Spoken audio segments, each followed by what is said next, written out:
Hi everyone, this is Dan, and this is 13 by William Vance and Jean Van Hamme, Where the Indian Walks. I guess you could call this Volume 2 or Bayday 2.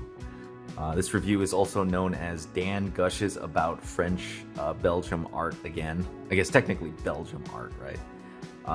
But yeah, so for those who remember, I did the first volume of 13 a while back. I wanted to kind of go back to revisit this series, maybe finish it off.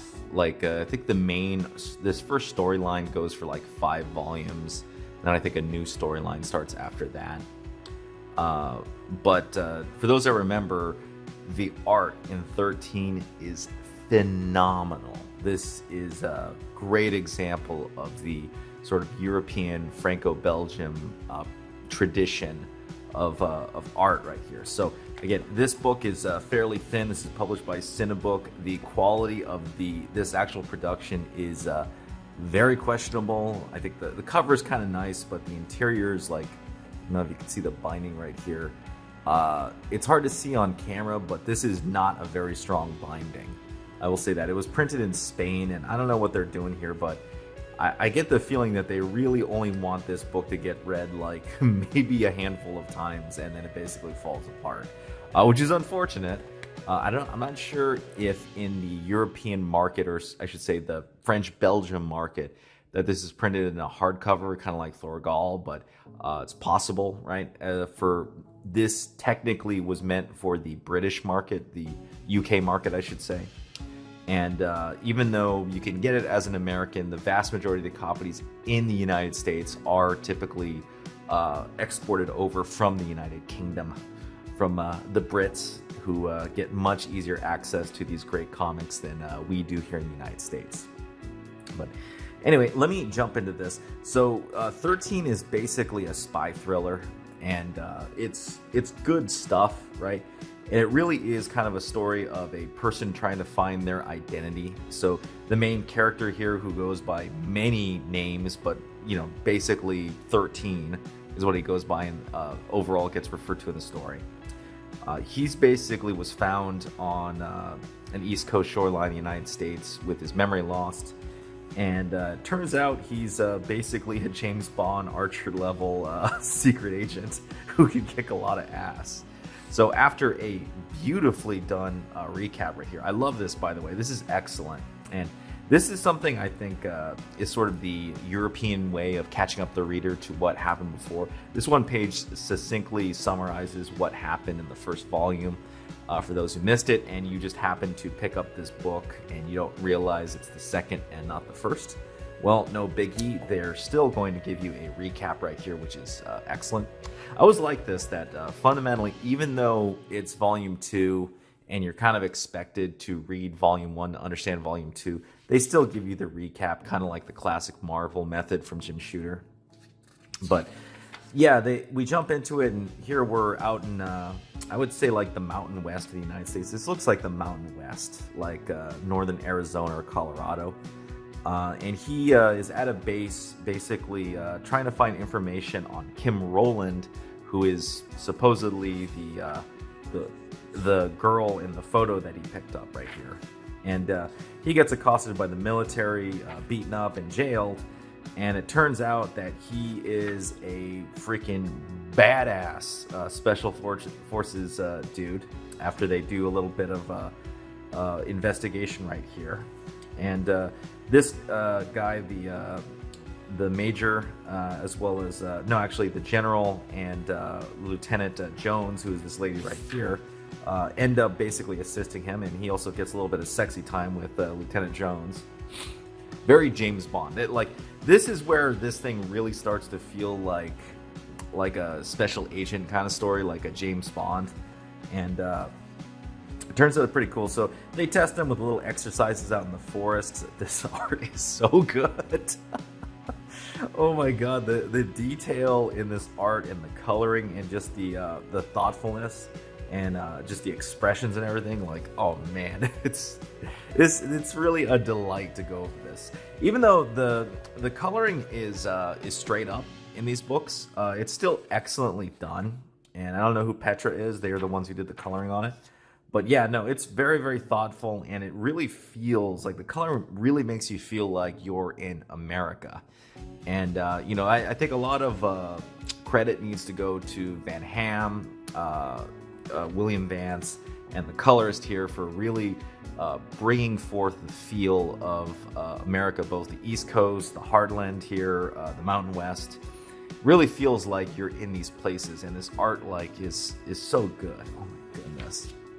Anyhow, so it turns out they identify him as Steve Rowland, basically a captain in the Army Special Forces, and he ends up going back to the mining town that he grew up in, and dealing with a lot of local problems here, as apparently he's raised in a rich family that owns a bunch of land, and a bunch of these farmers are all pissed off because they're basically serfs.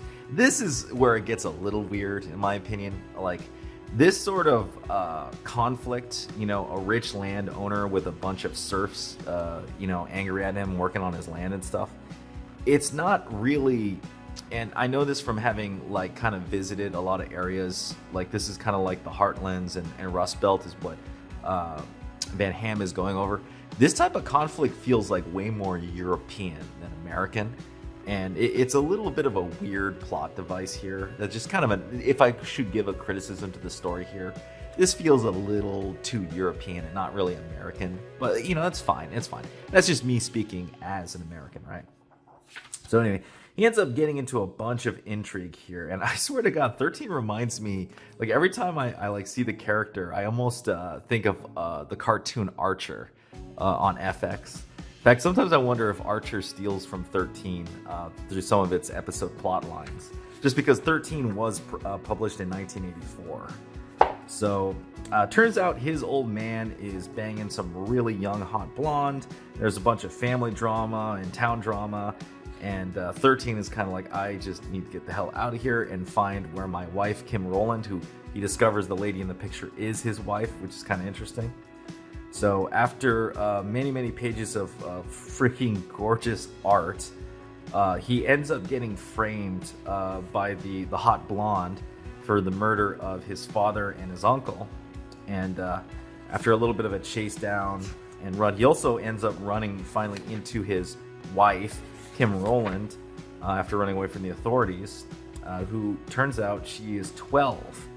So there you go, some more intrigue going on in this book. And this is like, oh my God, look at how good the faces and the figures are here. Oh my goodness. Even when he decides to do backgrounds, the backgrounds are amazing. Oh, it's so nice. Yeah, you get a real good feeling. Yeah, this feels like America. Yeah, this is just man, the art here is so well done. But yeah, after sort of nice little, see, this is kind of how you do, the face panel split. I know modern comics use this a lot, and 13 here uses this much more efficiently to kind of go over what essentially is a court case, right? So these are all the witnesses that get called to the stand to provide their statements, and at the end of it, to quickly summarize a court case that could have taken 30 pages, but here Van Hamme manages to execute it in only 2.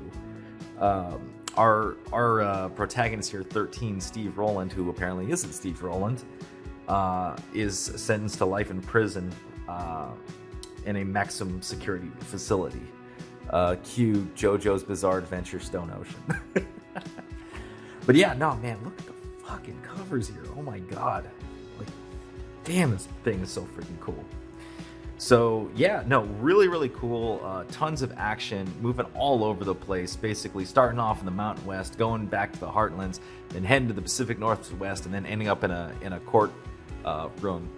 This, even though it's not a superhero genre, for what it is, spy genre and everything else, I think if you were to talk about spy thriller comics, I think if 13 isn't in the top 5, I would question that list, because this is to me probably the best comic I've ever read that's a spy thriller. Probably one of the best pieces of literature that is a spy thriller.